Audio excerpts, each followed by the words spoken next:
allegiance. You're in a public building. And I have a flag, and I really like everybody to stand up. We're still in America, in the United States. I pledge allegiance to the flag of the United States of America and to the republic for which it stands, one nation, under God, indivisible, with liberty and justice for all. Equal justice, not social justice. Jay Fine, and then Roberta Allen. And for those of you who are coming in from other stations, we do have speaker cards, and so find a staff person, and we'll take as many of you as we can. All right, go ahead. Okay, first I want to thank you for at least giving us the impression that you're listening.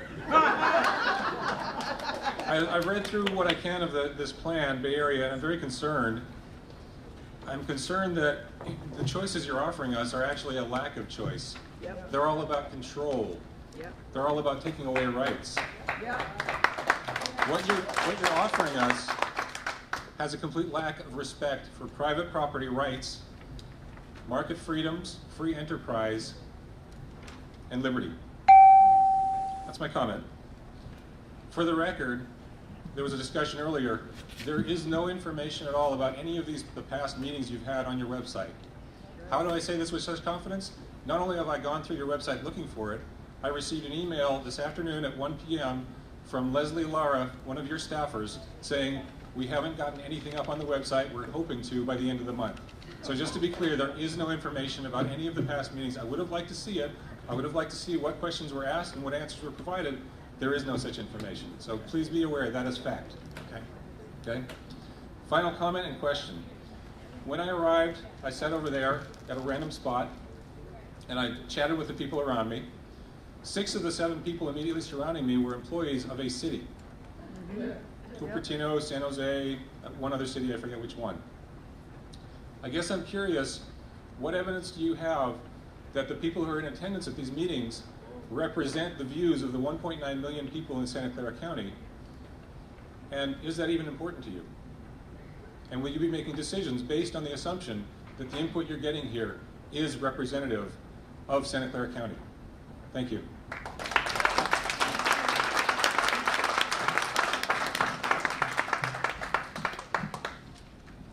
The input we receive at the public workshops is very important.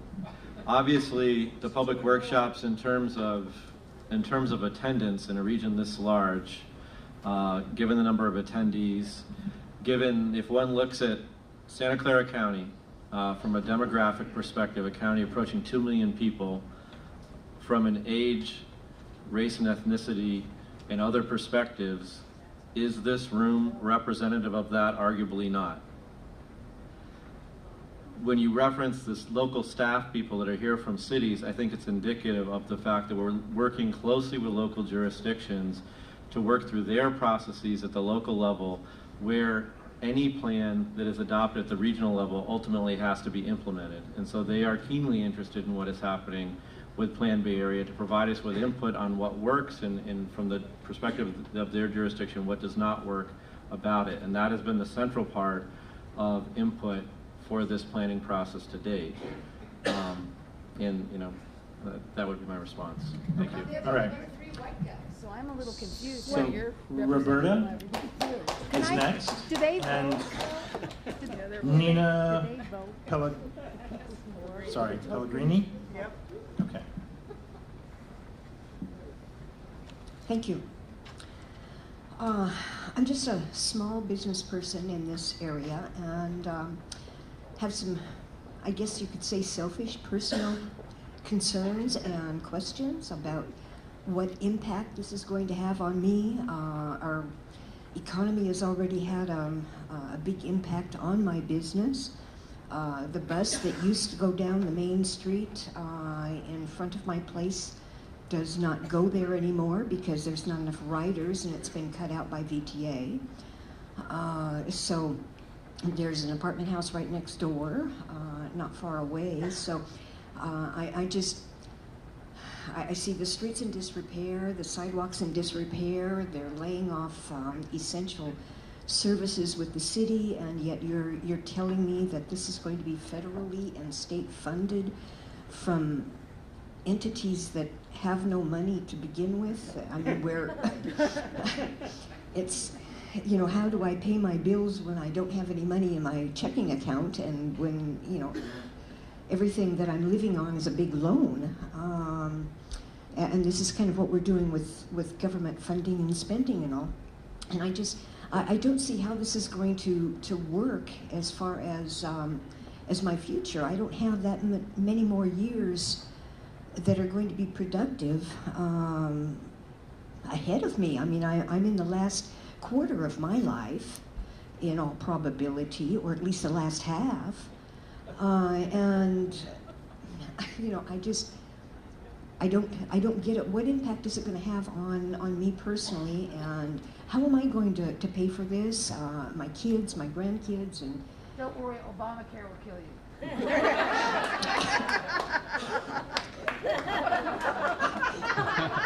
That's comforting. Good.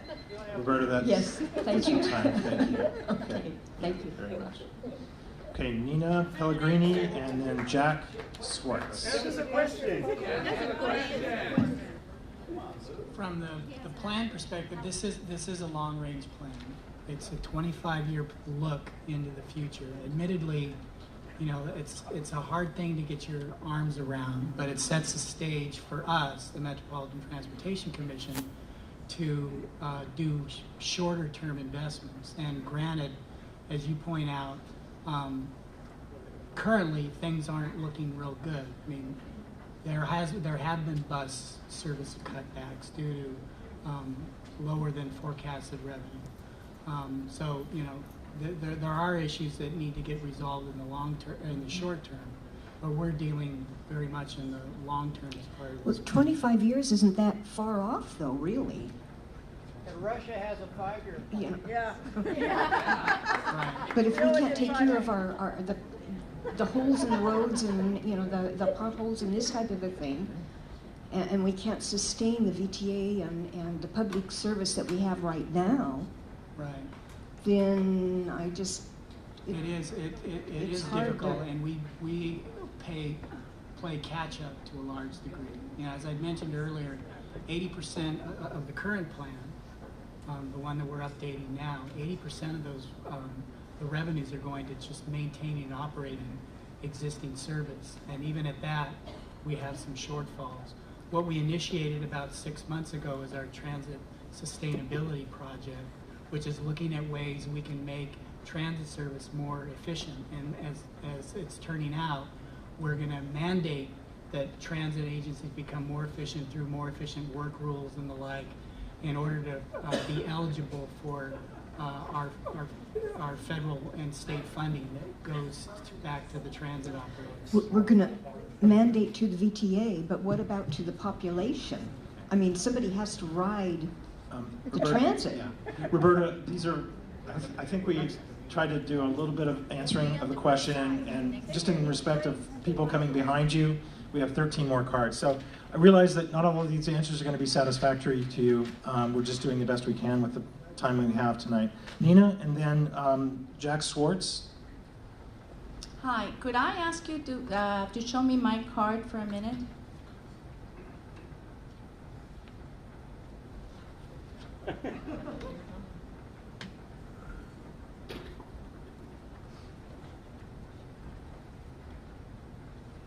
Thank you for doing that. This is my 4th or 5th meeting. I have a lot of other things better to do than to come to these meetings with you guys, that if you want to sell this plan, you got to get these 2 guys out of here. They're putting everybody to sleep. They have no offense to you guys. I figure that you've been through this many times, so now you're not even thinking of what you're saying, but get some oomph, get some, you know, pepper or coffee or something to get yourself awake, because it's putting everybody to sleep.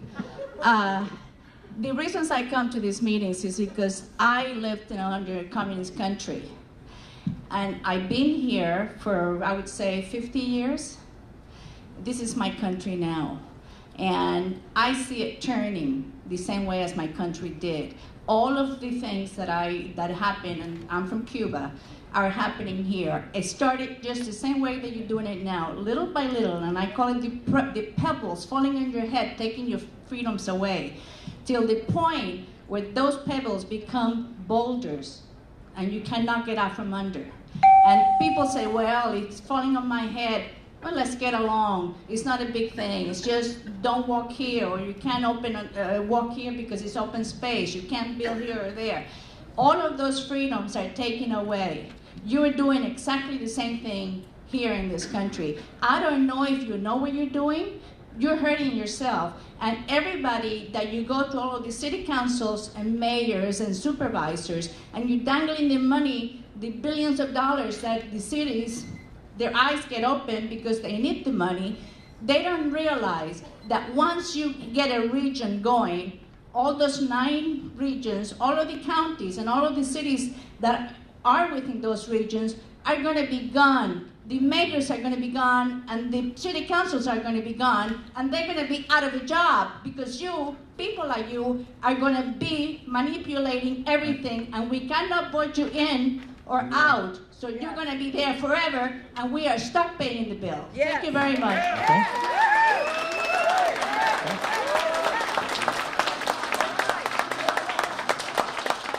Okay, Jack Swartz, Bob Strain, and then Jeff Wyndham. So Jack. Hi. Ethically, I'm supposed to tell you I'm a lawyer. Don't know why that's necessary, but it's going to have to get taller if I'm going to use it. Can you? I want to read from the Declaration of Independence to you because you may not be familiar with it. I'm sure you'll all say you are. One of the complaints that the colonies had about the king was that he has erected a multitude of new offices and sent hither swarms of officers to harass the people and eat out their substance. Now, if the shoe fits, I'd like you to wear it.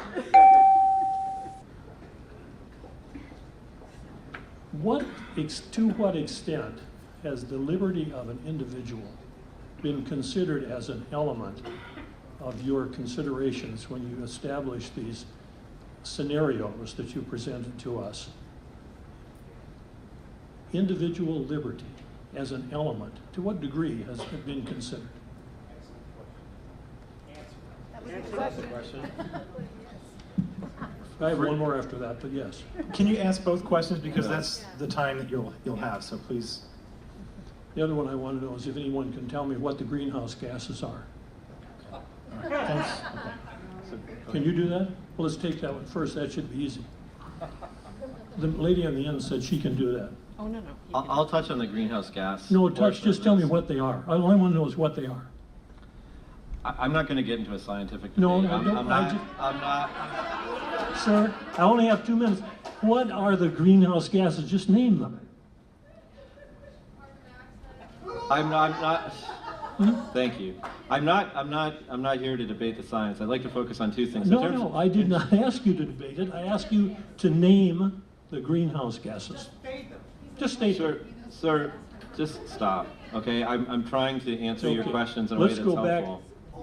to my other question. If you're not going to answer, This is the language you're using in your paper. Excuse me, please, folks. Reducing carbon emissions is something that is related to I SB did not 375. talk about emissions, sir. I asked you about what the greenhouse gases are. Name them. What are they? Is there 2 or 5 Sir, or 3? I'm not going to entertain that question. You can't anster the question. That's why. I'm not going to entertain. You Okay, can't answer please, it. all right? I'm not going to entertain. Does this question. anybody Please know what respond they to are? Jack. Okay. Can't answer. In terms of your question of personal liberty and how that was entered into this, I said, was it considered as an element? Again, don't evade the question. Was it considered as an element? In other words, you have certain elements under AB 32 and SB 375. You have elements. You have to look at those and then consider each one of those and write something about it, study it, and all kinds of things. To what degree was individual liberty considered as an element? without free choice at an individual level that is supported by what local jurisdictions do as they implement their plans, the sustainable community strategy cannot be successful. This is about choices. Is your answer that was not considered? Is that in the state statute? No, that we are given That's to right. implement. It's not an those element that words was are not considered. used. Thank Right, you. that is Okay. correct. Okay. Bob Strain. Jeff Wyndham. We're trying to get through all of these before we're getting kicked out of here at 8 o'clock, so let's please, Bob. So I keep hearing tonight that individual actions are important. As you know, San Jose has just completed Envision 2040, which has a focus on fiscally sustaining our community. Will we see the San Jose General Plan incorporated in this Bay Area plan? Right now, I see 5 scenarios, and all seem to have a philosophical variance with the needs of San Jose. Okay, thank you. Yes, the general plan from San Jose will be a significant impact to the preferred scenario, the draft preferred scenario. Okay. Jeff, I think he said he might not be in the room, so we'll put him back. Jenny and Elizabeth Cornelius, our next 2 speakers.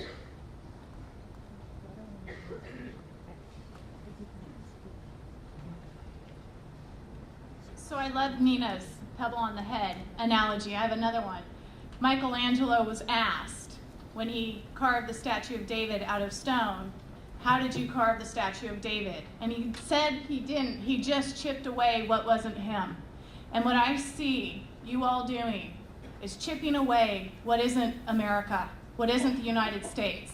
I've heard people say they're whatever generation. I'm 6th generation Californian. On my dad's side, it was Bank of America. We are a part of the Bank of America family, although we don't have the money. And on my mom's side, so we started the bank in San Francisco.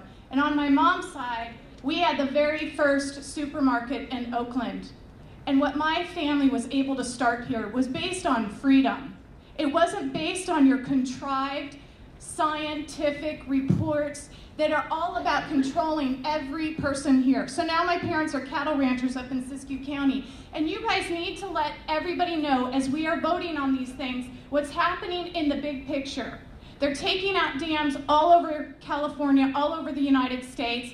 The United Nations has declared March 12th as Water Day because we are depleting water, although anybody could tell you in this room, water does not disappear. We are a closed system. Last night, I linked dot to dot how you guys are related to the United Nations. I used your own documents to show where you're part of ICLEI, where you're part of Smart Growth. You look up ICLEI, you look up Smart Growth, and what you get is Smart Growth America. Everybody in this room who has been studying your plan and who has been studying what the United Nations and their infiltration in our country knows that the first word in ICLEI, which is all about local sustainable government, is international. What are our local governments doing in bed with international? And oddly enough, the United Nations right now has a program called One UN. One program, one Rwanda. It's all about social equity. It's all about greenhouse gases. It's all about sustainable development. There is no coincidence. What you guys are doing is destroying this country, and you are getting paid way more money than most of us in this room to destroy us.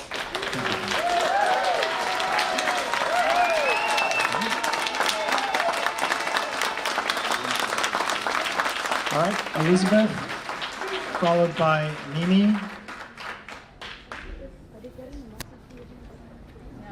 No, they don't give a shit. Good evening.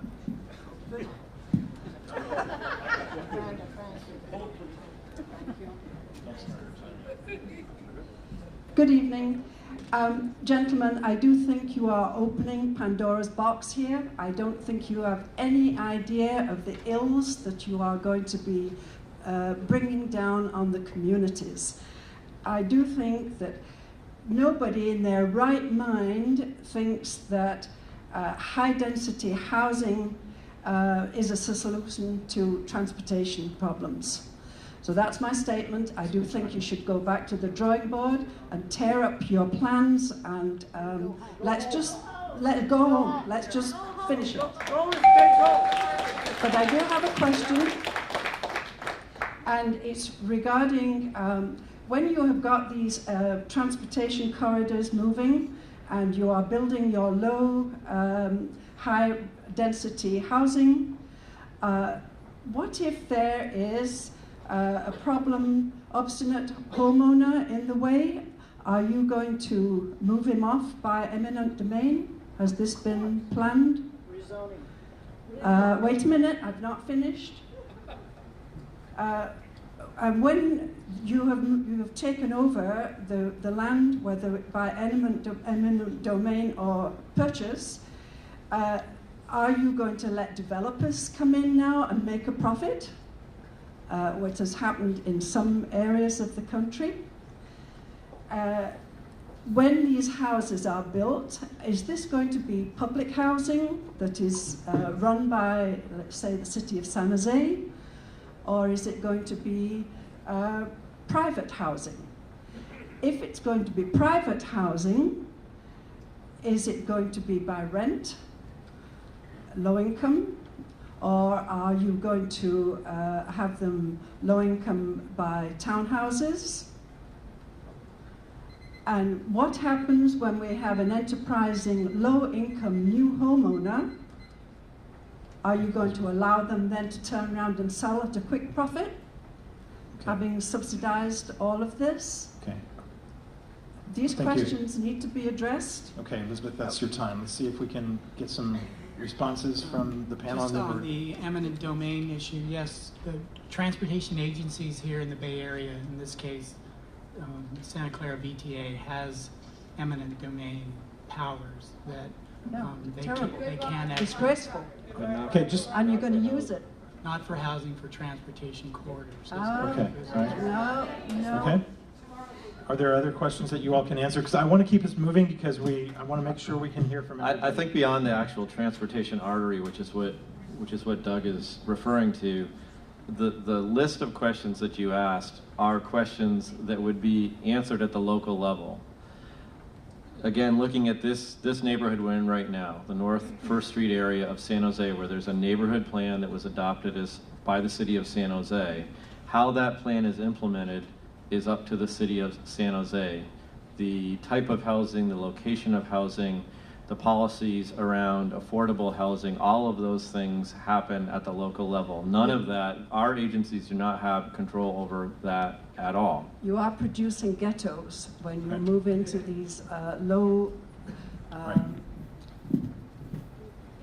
high-density housing. Okay, thank you, Elizabeth. Mimi, and then Richard G., followed by Sandy. Don't forget to ask about this sheet.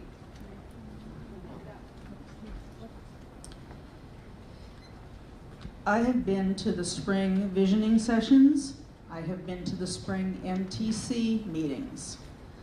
I have been studying you guys for a long time.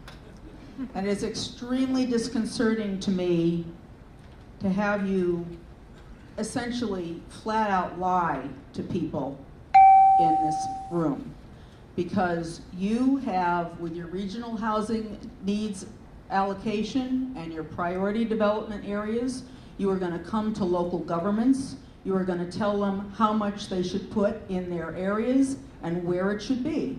And yes, they have a choice. They have a choice of either being able to take the money and take this housing or not take it, and in that case, they would end up without their transportation funds. So this is the fist in the velvet glove. This is essentially, you are forcing people into doing this, and you're sitting here and telling us bold-faced lies. You're telling us bold-faced lies that you're listening to what we said, because you never listened to what we said at the MTC meetings. You never responded to anything from us. You responded a lot to the social equity people, but not to us. So let me translate bullcrap into English here.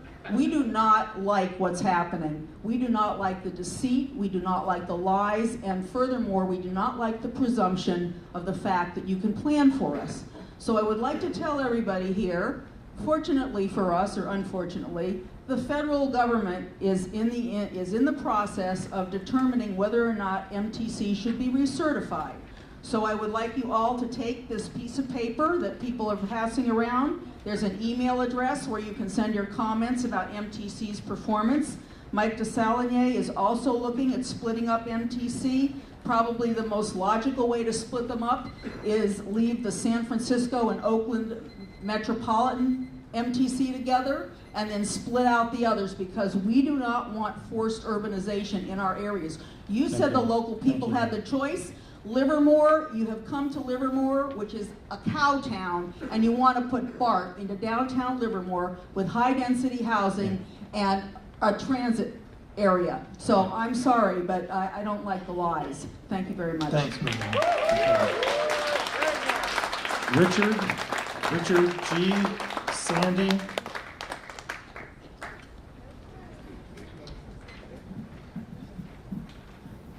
Earlier, is it Ken Kirky? That's you? You said there's no mandate made upon anyone. That was about an hour ago. I wonder where the $256 billion is coming from. Is that being contributed voluntarily from some organization? That's our estimate of transportation dollars that would be available to the region over the next 25 years. Okay. Because if you take $256 billion per 7 million people, that comes out to $11 trillion. I suggest, as good American citizens, that you suggest the federal government keep their money and pay off the national debt. What do you think? $256 billion goes a long way to pay off a few bills. And we're drowning in debt. We're going to have an unsustainable national debt. That's unsustainable. I don't know about this getting us out of our cars being unsustainable, but I do know that paying interest that's equal to the whole budget is unsustainable, and that's coming down the road. So I suggest you consider voluntarily returning that money to the federal government. We've tried many incentives over the last years to get people out of their cars. Light rail, example. And I go by light rail every once in a while in San Jose, and there's long train with 2 people in it. I mean, and somebody said 90% still want to stay in their cars. We've done everything we could to encourage people to get out of their cars. People want to be in their cars, so you're not going to do it. And regarding climate change and global warming, which seems to be the background for all this stuff, what is the ideal temperature? Please wrap up, Richard. Okay. Is that a question? Yeah. What is it? Should we not be in a degree warmer or a degree cold? They say that in Canada and Russia they'll save lives by being a little warmer. Okay. Seriously. Okay. Good. So maybe we ought to do some climate warmth in our society. Okay. And get rid of this unsustainable federal spending. Isn't that why we have people coming to California? Okay, thank you.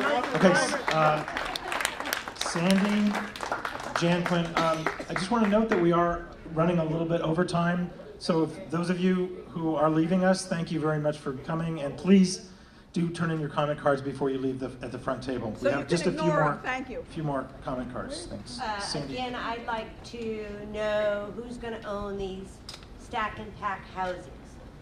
And are illegal immigrants going to have the same opportunities at living in these housings that we are subsidizing over American citizens? And during the last break, I went upstairs and I asked, if I go outside, can I get back in this building? And I was told no, because the door is locked. We have a lot of people who intended to show here tonight after work. They have to work, they have to make a living. Some of them are single parents. So basically, you are shutting out a ton of people on purpose. I can't imagine having an open meeting like this with the doors locked.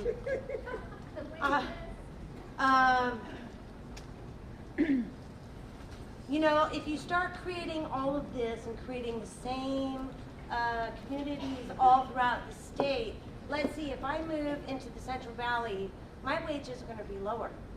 But if we live in communities where everything's the same, isn't that going to affect everyone's wages? Isn't that called socialism? Yep. I mean, I don't understand this. It really just, it's pathetic. It's not pathetic, it's treason. Jan, It's Quinn, treason. Andrea, Mackenzie.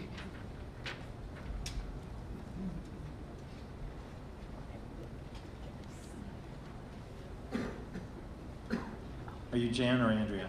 Okay. I'm a little nervous about getting it. But I just 2 or 3 points that I'd like to make, not necessarily questions. Okay.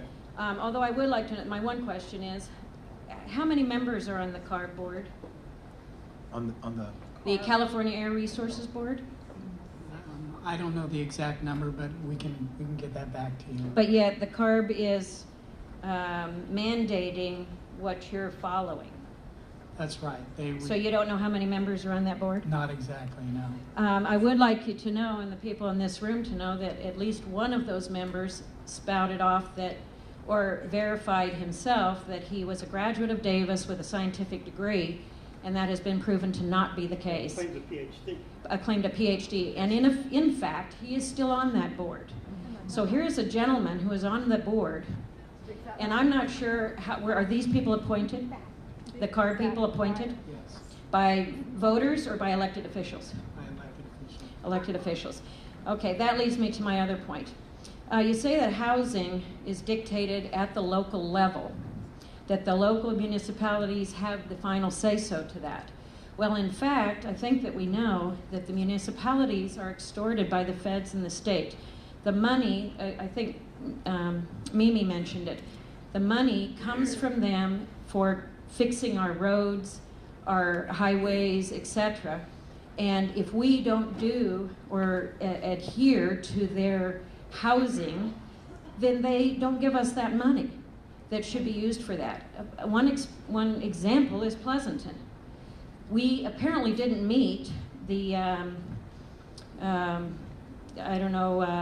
low-income housing for was it 3,500 units or 3,200 units? The city of Pleasanton was sued by either the state and or the feds. I don't know which it was. So they succumbed. And now, so we were extorted, basically. And this is the kind of thing that's happening. And my final point in regard to that is that when that happens, and municipalities are made to do that, they don't have the monies, they raise regulations and taxes on their local taxpayers, who are businesses. Our business may not be able to stay in this state much longer, and several other people here mentioned that tonight. When the businesses leave, and they are leaving California by the thousands, where is your tax base going to come from? Thanks, Jim. These cities are going bankrupt. Thanks, Jim. So as mentioned earlier, we don't have the extra funds to be able to do what you're wanting us to do, let alone all the other reasons why we shouldn't be doing it. Thank you. Okay. Andrea, are you in the room? She wasn't here earlier. Okay. Arthur Keller, and then followed by Lisa. And then we have 3 more commenters after that.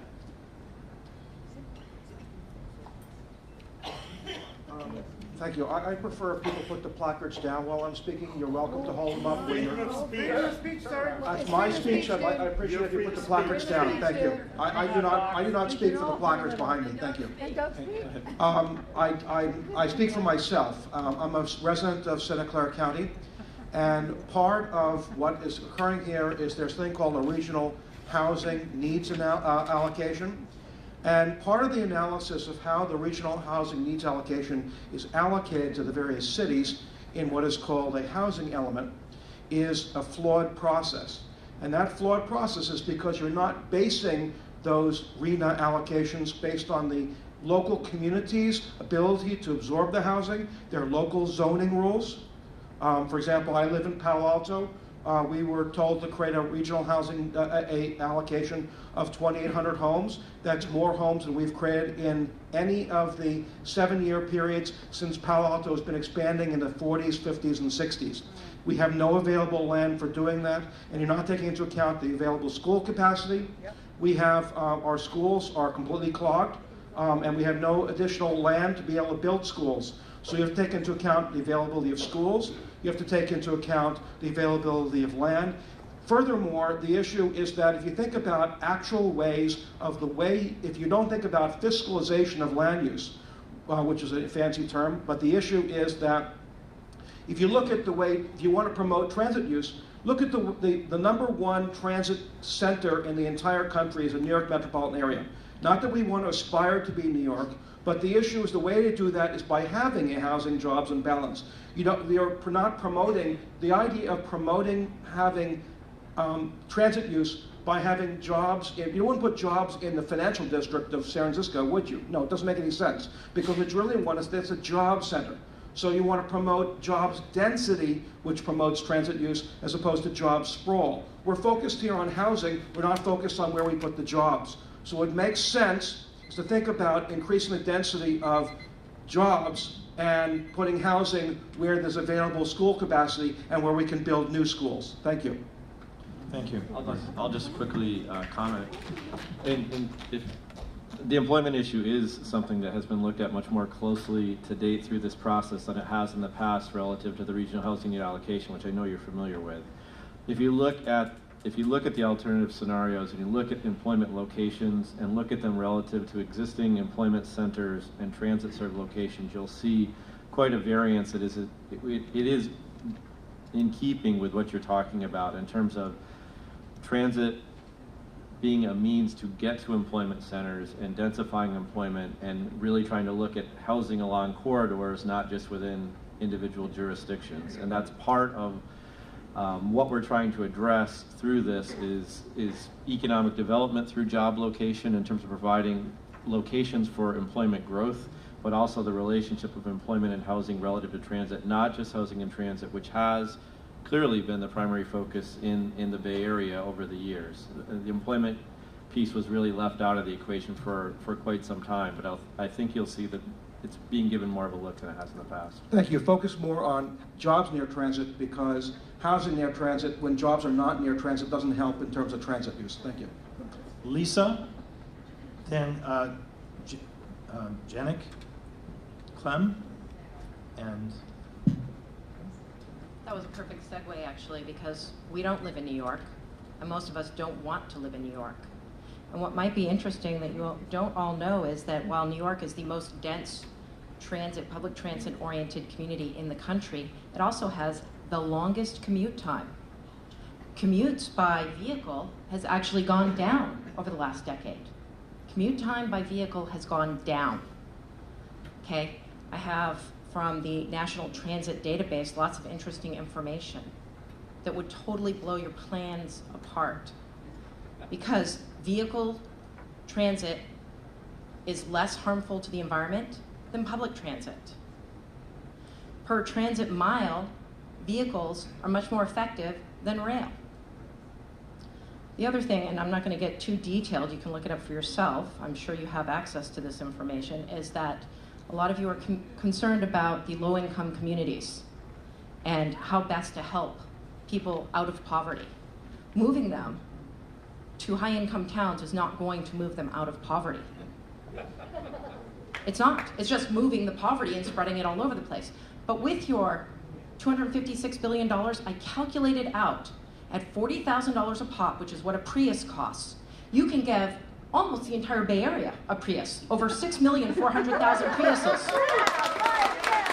And a vehicle, a used, I want all of you who are concerned about low-income people to know that a used vehicle is the very best tool, besides an education, a low-income person can have, because it means they're not limited to jobs that are on a commute line. And it means they can move out of the slums. If they want to drive 2 hours from the Central Valley, they can have a house with a yard for their kids. And they don't have to worry about their kid getting jacked on the way home from school over sneakers. If you want to solve our problems, solve our problems. Don't plan for us. No central planning. Take the data and work with it if you want to help people. Thank you.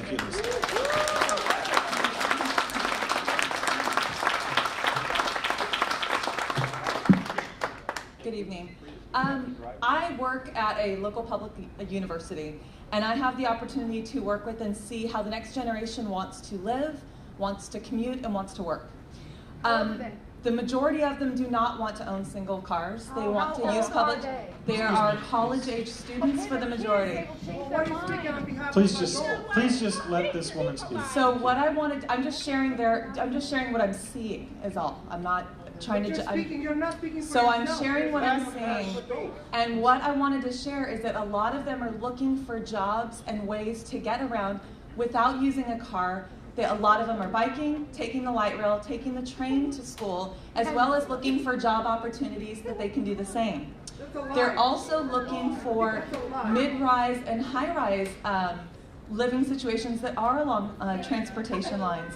And the interesting thing about this is that it's because they see that corporations are actually incentivizing some of this and that they're benefiting from it because they are gaining some of their time back by being able to be online, using Wi-Fi while they're in the train, while they're on light rail. Students do this. It's valuable study time.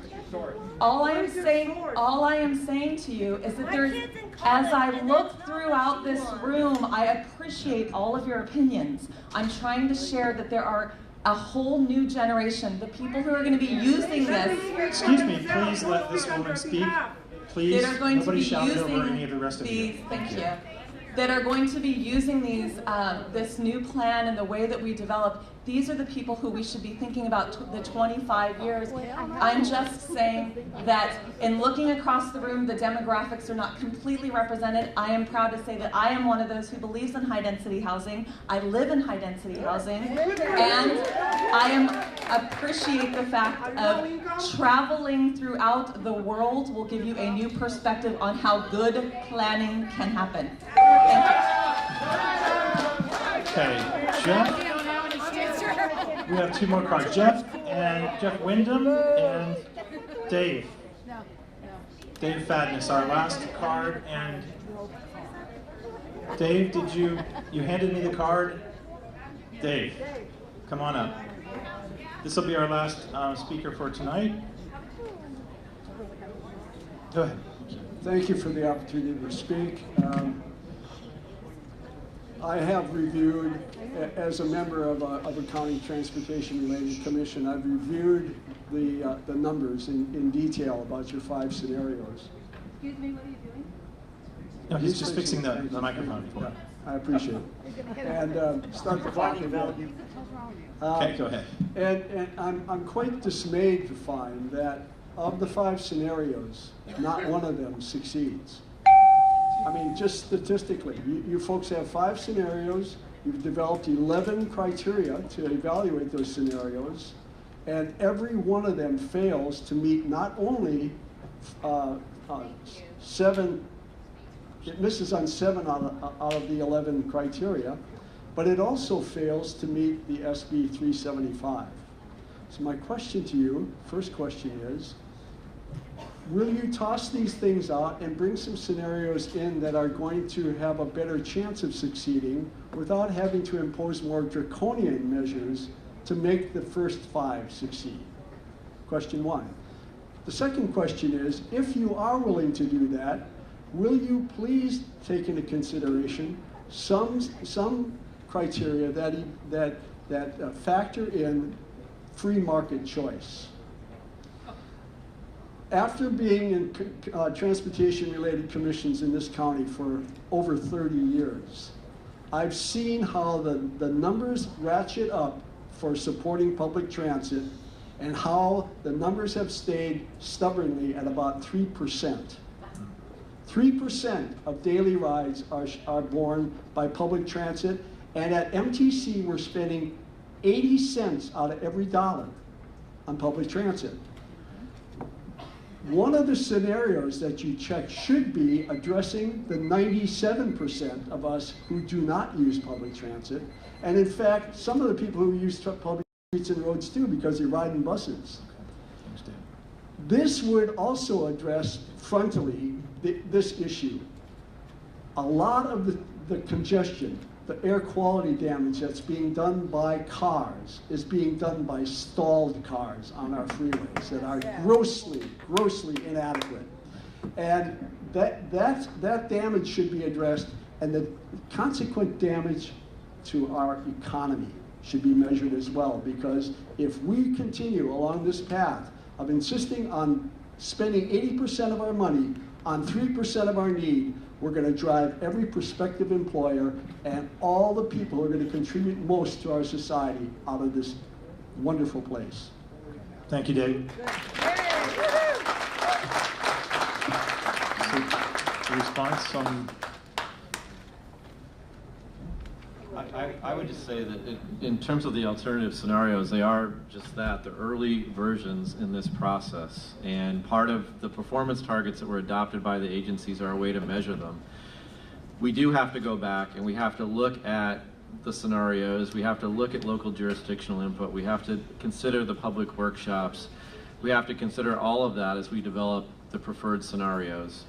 One of the factors that we will need to look at in particular is land use can only do so much in terms of meeting these targets, and there are a number of other policy measures that are transportation related that will be considered as we develop the further scenarios and we advance this effort. But again, we're really midpoint in this process, and you're right, on a number of the targets, the scenarios have not met the targets that were established by the agencies.